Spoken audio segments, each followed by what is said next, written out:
All right, let's jump right in. Today we're going deep on user reviews for Pixar's Coco. And wow, we've got a ton of them. Clearly, you all are very interested in what people thought about this movie. Yeah, it seems like Coco really struck a chord with a lot of viewers, more than just your typical animated film. Definitely. I mean, we've got everything here. Folks calling it a masterpiece, some who thought it was, well, okay. And then a few who felt it was a bit predictable.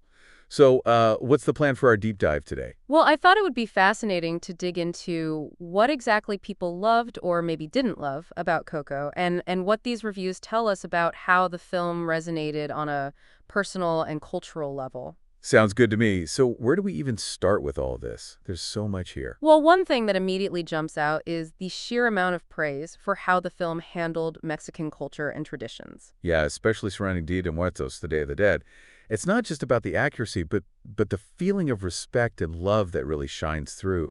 Right, and that seems to have had a profound impact on viewers, particularly those of Mexican descent. One reviewer even said Coco taught them more about Dia de Muertos than years of Spanish classes. Can you imagine? Wow, that's pretty incredible. It sounds like Coco really became a cultural touchstone for many, a window into a world they might not have been familiar with before. Absolutely. And, it's not just the cultural aspects that people connected with. Reviewers consistently mention being moved by the film's exploration of family, memory, and pursuing your passions, even when those passions might clash with family expectations. It's that classic conflict, isn't it? The pull between following your heart and honoring family traditions. And Coco really brings that tension to life in a way that's, well, pretty universal. Exactly. And on top of that, you've got the incredible artistry of the animation itself. Reviewers were blown away by the level of detail, like the way fingers move or how realistic those skeletal textures look. And let's not forget the music. I mean, the soundtrack blends traditional Mexican instruments and original songs so seamlessly. It's like the music itself is part of the emotional fabric of the film. I love that the emotional fabric. One reviewer said something similar. They said the music wasn't just telling the story, it was feeling the story.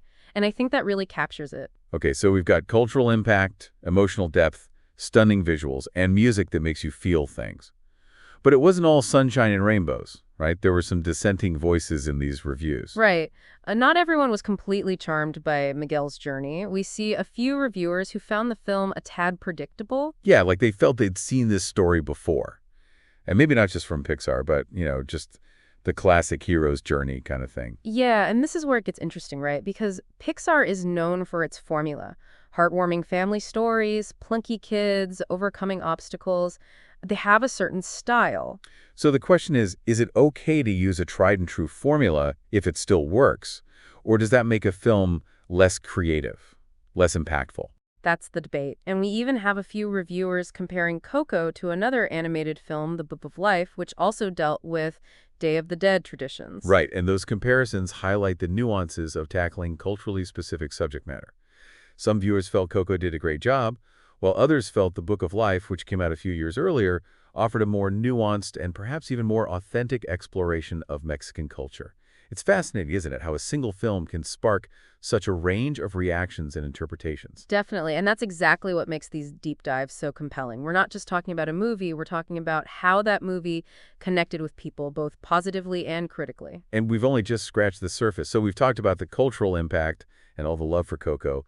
But like with any film, not everyone was totally on board. Right. Even with all the praise, there were some dissenting voices in these reviews.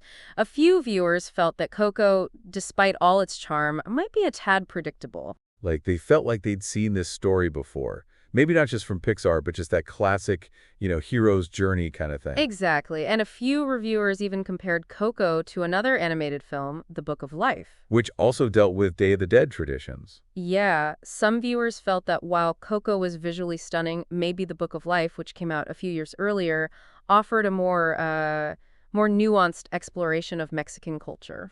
So it's not just about Coco being good or bad on its own, but how it compares to other films that has tackled similar themes. Right, and that comparison brings up something really important, the need for diverse voices in storytelling. When we have multiple films exploring similar themes, it can lead to a much richer and more complex understanding. It's like having one film about Day of the Dead is great, but having multiple films, each with its own unique perspective, can give us a more well-rounded view. Exactly, and it encourages us as viewers to think critically about how different filmmakers approach things like cultural representation.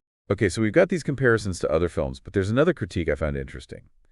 That Coco, for all its heartwarming moments, might be relying a little too much on emotional manipulation. Ah, yes, this is where it gets really interesting. One review even accused Coco of weaponized tear-jerking. Like, are we crying because the story is truly moving us, or just because of the music swelling at just the right moment? Right. Like, are we being played? Well, it's tough to say. It's possible that Coco uses some classic tearjerker techniques, things like focusing on family, loss, and reconciliation, which are inherently powerful themes. Yeah. But is that inherently a bad thing?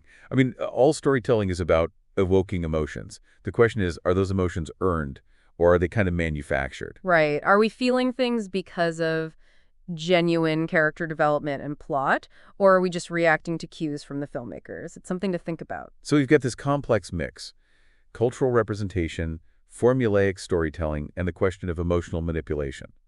It seems like Coco, for all its beauty and charm, has sparked some interesting debates. And that's okay. No film is perfect. It's through those critiques and conversations that we can really appreciate the nuances of film as an art form. Now, we've covered a lot, but there's still the big question. Does Coco transcend those criticisms and earn its place as a masterpiece? Or does it fall short? Well, but for that final verdict, you'll have to stick around for part 3 of our deep dive. Okay, so we've journeyed through the land of the dead, explored the highs and lows of Coco, the praise, the critiques. Now for the big question, the final verdict.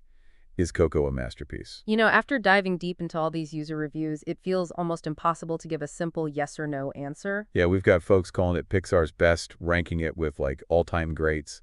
And then others who found it predictable or even, a little manipulative with the whole emotional thing. So where do we even land? Honestly, I think that very tension, that debate, is what makes Coco so interesting. It's a film that gets people talking, gets them thinking. And that's got to count for something, right? It's true. Maybe instead of trying to crown a winner in this masterpiece versus formula debate, the real value is the conversation itself. I think so, because these reviews show us how art can impact people in different ways, challenge their views, and spark these amazing discussions. It's like Coco isn't just a movie you watch. It's something that makes you think about cultural representation, family, what it means to remember those we've lost, even how filmmakers use emotions in storytelling. Exactly, and those conversations, those different viewpoints, are so valuable, even if we don't all come to the same conclusions in the end. One thing that stood out to me was how personally people connected to Coco. It wasn't just, oh, I like the animation, but really seeing their own families, cultures, experiences reflected on screen. Right, and that's what takes a film beyond just entertainment, that ability to connect with something universal, something human, and make you feel it on a deeper level. Whether it was tears of joy, sadness, maybe even frustration, folks really felt something watching Coco. That doesn't happen with every film. Agreed, and maybe ultimately that's how we measure a film's success, not by some checklist of what makes a masterpiece, but by how it impacts us, how it stays with us. Couldn't have said it better myself. So as we wrap up this deep dive, I'm curious, your final verdict on Coco, masterpiece or not? I'm going to resist giving a definitive answer. Instead, I'd say this. Coco, flaws and all, is a film that deserves to be seen, discussed, and experienced. It's a reminder that art is subjective. What resonates with one person might not with another, and that's okay. Makes sense to me. So maybe instead of trying to label it, we just focus on appreciating what Coco brings to the table. Exactly. The good, the bad, the thought-provoking. It all adds to the experience, and that's what these deep dives are all about. Well, it's been a journey through the land of the dead and the world of Coco reviews. Thanks for joining us. My pleasure. We hope you've gained some new insights, maybe sparked some debates of your own, and possibly shed a tear or two along the way. And remember, the conversation doesn't end here. Keep watching, keep thinking, keep talking about the films that matter to you. And until next time, happy watching.